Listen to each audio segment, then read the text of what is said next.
المتقين والصلاة والسلام على أشرف الأنبياء والمرسلين وعلى آله وصحبه أجمعين أما بعد درود پاک کا نذرانہ پیش کریں. اللہم صلی علی سیدنا و مولانا محمد معدن الجود والکرم وآلہ وصحبہ وبارک وسلم.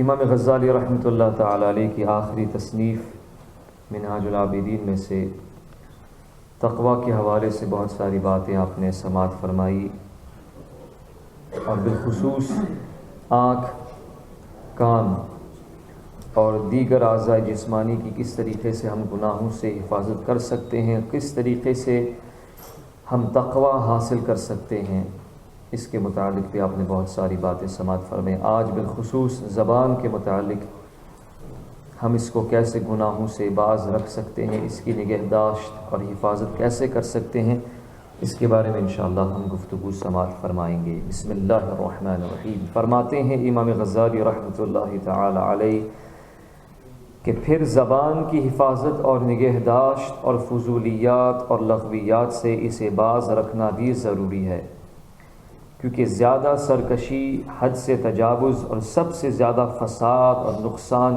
اسی عضو یعنی زبان سے رونما ہوتا ہے. حضرت سیدنا سفیان ابن عبداللہ رضی اللہ عنہ سے مروی کہ میں نے ایک دفعہ دربار رسالت میں عرض کیا، یا رسول اللہ صلی اللہ علیہ وسلم، آپ میرے لیے سب سے زیادہ خطرناک اور نقصان دہ کس چیز کو قرار دیتے ہیں؟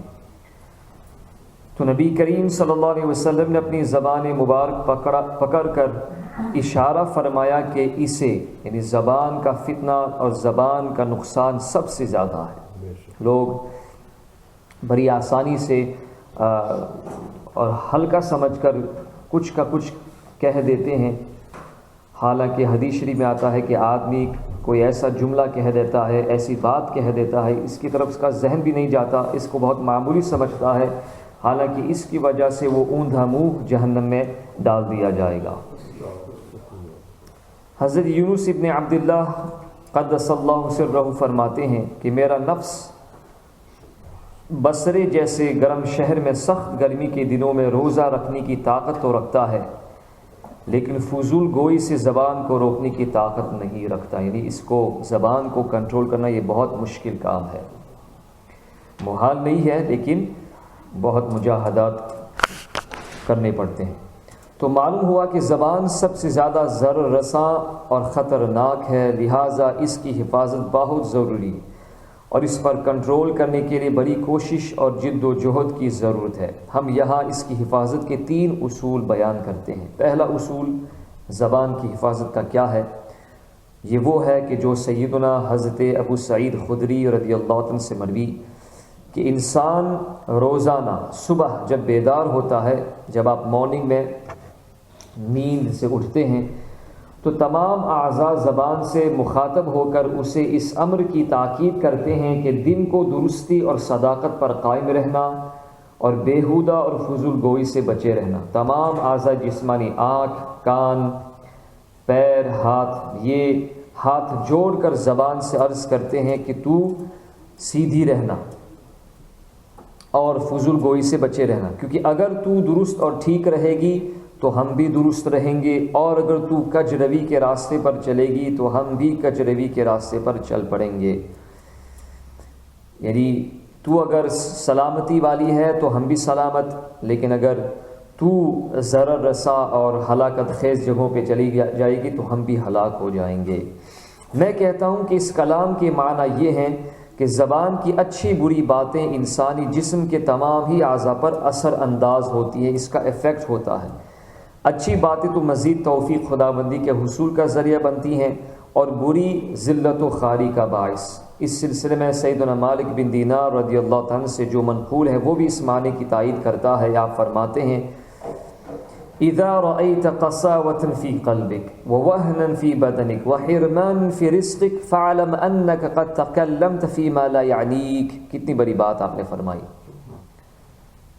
فرماتے ہیں کہ جب تم اپنے دل میں قساوت یعنی آپ کا دل دیکھو کہ بہت سخت ہے، قرآن شریف کی تلاوت کرتے ہیں، واعظ سنتے ہیں لیکن کوئی اثر نہیں ہوتا، بدن میں سستی دیکھتے ہیں، رزق میں تنگی محسوس کرو تو سمجھ لو کہ تم سے کہیں فضول اور لا یعنی کلمے نکل گئے ہیں جس کا یہ نتیجہ ہوا ہے۔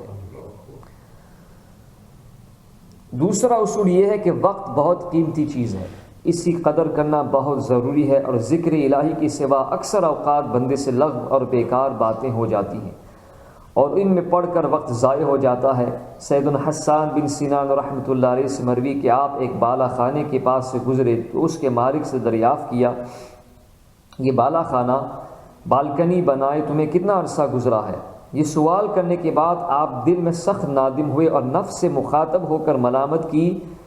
پھر اس فضول سوال کے کفارے میں آپ نے 1 سال روزے رکھے، یعنی صرف یہ سوال کر دیا کہ یہ بالکنی آپ نے جو بنائی تھی کتنا عرصہ گزرا ہے۔ تو یہ تو اس معمولی سی گفتگو پر آپ نے اپنے آپ کو 1 سال روزے رکھنے کا ایک آپ نے معمول بنا لیا، لازم کر لیا اپنے اوپر کہ وہ 1 سال کے روزے رکھے تاکہ اس بات کا کفارہ ہو جائے۔ ہم تو غیبتیں کرتے ہیں، جھوٹ بولتے ہیں اور فحش گوئی مبتلا ہیں۔ اللہ تعالی ہمیں نیک توفیق عطا فرمائے۔ فرماتے ہیں وہ لوگ کس قدر خوش نصیب ہیں جو وقت عزیز کی قیمت جان کر اس کی قدر کرتے ہیں اور اپنی اصلاح نفس میں مصروف رہتے ہیں۔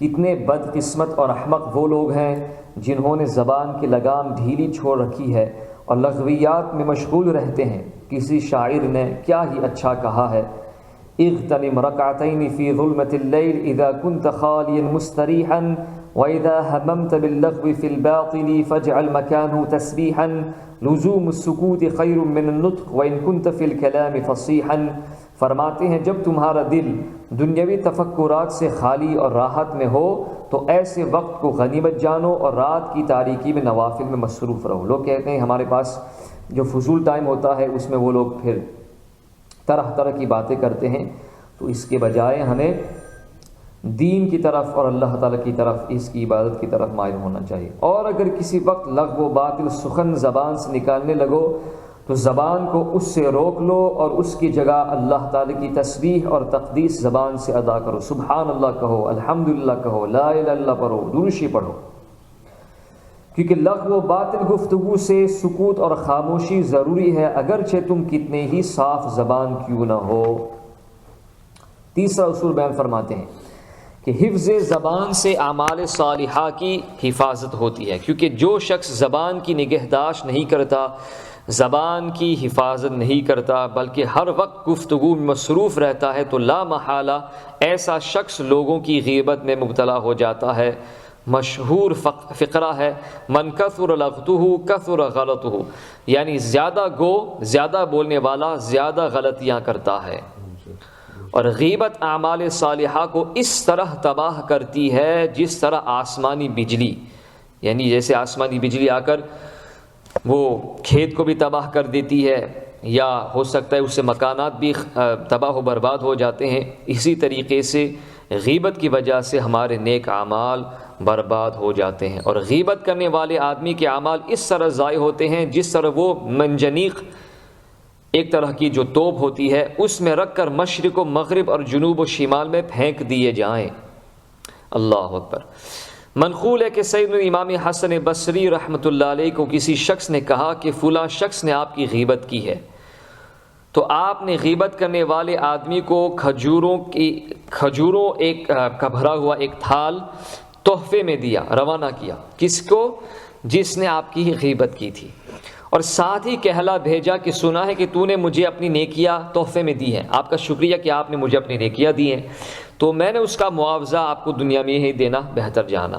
سبحان اللہ، آپ نے میری غیبت کی تو آپ نے مجھے اپنی نیکیاں دے دی ہیں، تو اس کے معاوضے میں آپ کو کھجور کا تحفہ بھیج رہا ہوں۔ تو اس سے پتہ چلا کہ جو لوگ غیبتیں کرتے ہیں وہ چاہے پہاڑوں جیسے نیکیاں کرتے ہیں، لیکن آخر میں یہی ہوگا کہ جن کی غیبتیں کی ہیں انہی کو نیکیاں مل جائیں گی۔ حضرت عبداللہ بن مبارک رضی اللہ عنہ کے سامنے کسی نے غیبت کا ذکر کیا تو آپ نے فرمایا اگر میں کسی کی غیبت کرنا درست جانتا تو، یعنی یہ جو ان کی سوچ دیکھیں کہ اگر کسی کی غیبت کرنا میرے نزدیک جائز ہوتا تو اپنی ماں کی غیبت کرتا، کیوں؟ اس لیے کہ سب سے زیادہ میری نیکیوں کی مستحق وہ ہے۔ یعنی جب آدمی غیبت کرتا ہے تو وہ کسی کو اپنی نیکیاں دے دیتا ہے۔ نقل ہے کہ ایک دفعہ حضرت حاتم اسم رحمۃ اللہ علیہ کی نماز تہجد فوت ہو گئی تو آپ کی بیوی نے آپ کو اس پر عار دلائی۔